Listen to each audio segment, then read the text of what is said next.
low antenna and for transmit and receive, and it reduces my transmitted signal. I'd be louder now if I was on a higher dipole, but there'd be more noise for me. And most of the time I figured that the signal to noise ratio is better in the summer if I run the dipole not much more than about 30 feet, and I'll run it up 50, 55 feet. I'm in the woods, heavy woods. The insulated wire actually wraps around branches, which is not a good thing. And when the leaves fall off the trees, they're mostly deciduous trees, the antenna appears to shorten up. and so the tuning changes, which is kind of what you'd expect. There's capacitive coupling, I guess, I'm told. And I think I get out better generally in the winter, especially on 160. Right now I'm in the process of building another beverage antenna. It'll end up being about 800 or 900 feet. But I'm 76 years old, and it's just an awful lot of work to clear that brush out again, and all the kudzu and garbage that has grown up that I have to walk through. And I try to hang that as high as I can reach, and then I'll have my high dipole at closer to 50 feet directly above it, and that works out pretty well on 160. W4NCQ. Roger. Alan, well, I wouldn't do a thing with your radio on this frequency. I mean, you're like 25 over. I've been looking at your audio curve. It's very nice. You have a nice amount of bottom end, very well balanced to the top end. Frequency activity down to about, I don't know, 125 cycles, somewhere down there. So I'm copying the mail using a 7300. You just sound beautiful. So if you want to hear your audio, if you go to YouTube and do a call letter search for KC9VKV, followed by the word logbook, that will take you to our QSO-V-Log page, where we're currently celebrating 2,800 QSO-V-Log aircheck recordings. This recording will be cut number 1, and I'll have it uploaded by noon tomorrow. Roger? Okay, I will check that out. By the way, I don't have one of those high-priced microphones. I was thinking of getting, like one of the Shears or one of the types that the radio broadcasters use that are, $600, $700, $800. I'm just using a Heil 781 now. I think it's $160 if I had bought it new. Of course, I got it used, and it seems to work okay. One thing that I like about it is I've borrowed some of those expensive mics, and I have one heck of a job rolling off the lows. They're always so doggone boomy and hard to understand because of all those lows you got to get rid of. This mic, it comes with a lot of them rolled off. So I'm using a parametric EQ, and I have the lows rolled off at 200 hertz, minus 10 dB.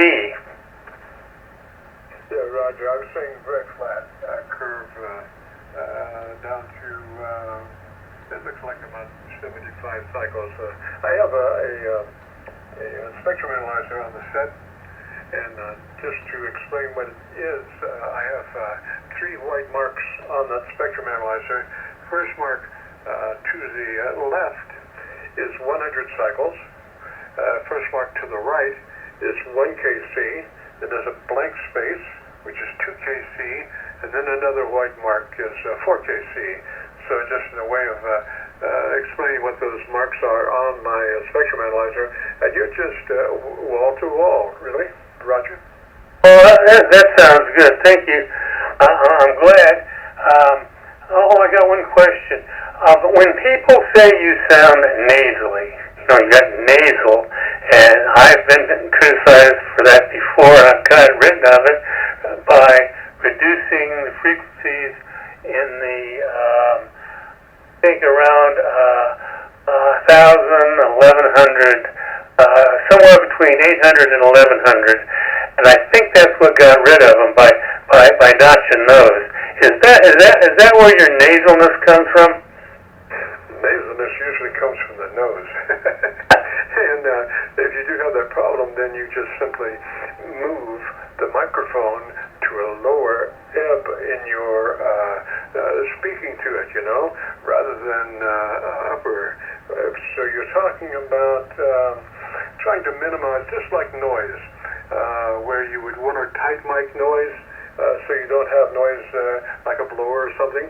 Well, you can work your microphone the same way. Move it more towards your mouth and thus towards your nose. Come up at a down pitch, but even below your nose quite a bit, So you're maximizing your voice to the microphone as opposed to up in the resonant areas of your nose.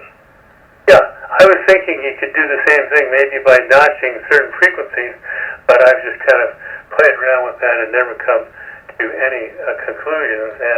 And the proximity effect is not as bad as it is on other mics on the 781. If I move in, I'm talking about 1.5 inches away, and I have the mic gain back down. Now, if I can talk from 3 or 4 inches and crank up the mic gain so that the ALC still runs at about 50%, if I always run my ALC at 50%, and that will give me more highs and less nasally sound. But they say the fidelity is not as good, so I tend to talk relatively close to the mouth and just back the mic gain down till the ALC peaks an average of 50%, and that's where I get the best reports. But I found that reports from other stations are so unreliable. I'm sorry, I babble here. I'm 76. I'm an old man, but I do tend to babble. But you just can't rely on other people, because you find out that they've been listening on the Collins at 2100, giving you audio reports, and you're talking about frequencies that are closer to 2500, and they say, well, you need more highs. And I tell them, well, you need to get a better crystal filter or whatever in your receiver that's wider. So I don't know where the truth lies. Anyway, let me get out of here and let you help somebody else. And I'm going to look forward to hearing myself tomorrow on your recording.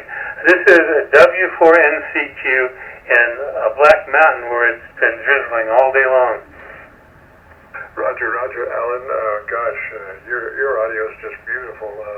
I wouldn't change a thing, and I wouldn't care what anybody else said.